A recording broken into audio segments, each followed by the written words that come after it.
Oui. Non, je pense que vous trompez. Il y a deux maisons de la solidarité. Ici, c'est un lieu interassociatif et militant. Et vous devez faire référence à un service du Conseil général. Donc, faut.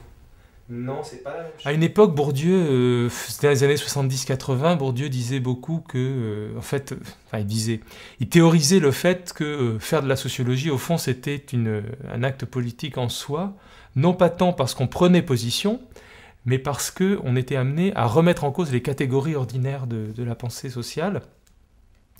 Et pour produire cette pensée, il fallait totalement à distance, radicalement indépendant par rapport à toute vie citoyenne. Mais par contre, le faire, ça permettait de renverser, de bouleverser le regard qu'on porte sur les choses. Moi, j'ai toujours été extrêmement admiratif et j'ai beaucoup appris avec cette sociologie-là, mais j'ai jamais été complètement convaincu de ça. Je pense que c'est pas tout à fait la même chose, c'est pas tout à fait suffisant, et j'ai toujours eu un respect pour le militantisme, même quand je n'en faisais plus à une époque. Et donc, je pense que ce sont deux ordres différents de l'action et qui peuvent se compléter. Ben, on parle d'élections, ben, justement 81, c'était quoi l'espoir de quelques idéalistes à l'époque c'était que ça puisse être à la fois un grand rassemblement qui puisse permettre de changer le rapport de force numérique dans le champ politique, mais aussi que ça puisse s'accompagner d'un investissement de tous les espaces de la contestation et de la proposition, de la construction d'alternatives sociales. Ça n'a pas été ça du tout, moyennant quoi on l'a payé très cher et la gauche a au fond été, dans cette période-là en tout cas, le meilleur instrument de la pénétration du libéralisme en France.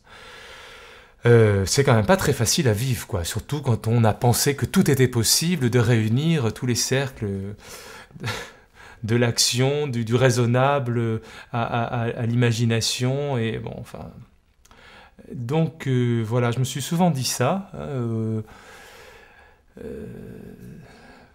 Ce travail sur soi que permet, curieusement, hein, l'objectivation du monde, bah ça, dans certains cas, pour certains, ça aide très directement à vivre.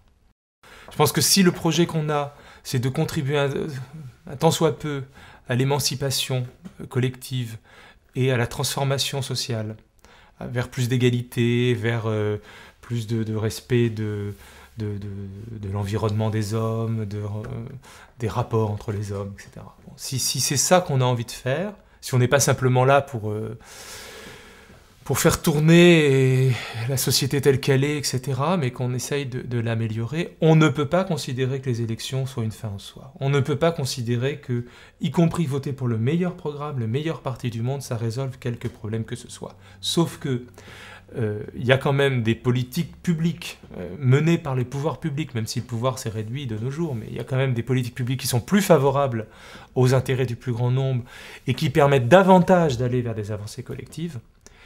Et puis par ailleurs, quand on mène la lutte, quand on essaye d'organiser la société à la base, qui je pense l'action fondamentale,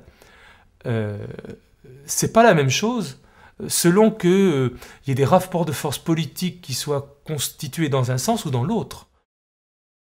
Tout comme dans la vie quotidienne, la croyance qu'on a dans la capacité à faire des choses ou pas est un élément déterminant de sa force même, hein, de sa force sociale. C'est important de savoir ça, c'est important que les gens en aient conscience. Les militants sont parfaitement convaincus de ça, et ils ont raison. C'est le plus efficace de l'action qu'on puisse avoir, repose dans cette croyance qu'on peut avoir que les choses peuvent changer, et je pense qu'elles peuvent changer. Maintenant, est-ce qu'elles peuvent changer à la mesure de nos espoirs, ou des espoirs qu'on peut avoir sur une vie?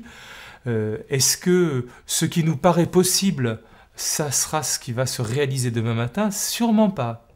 Simplement, si on annihile totalement cette croyance, je pense qu'il y aura plus de changements possibles, et à l'échelle des vies individuelles, enfin pour ma part, ça enlève quand même une bonne part de l'intérêt à vivre. Enfin, je pense que voilà, enfin, c'est...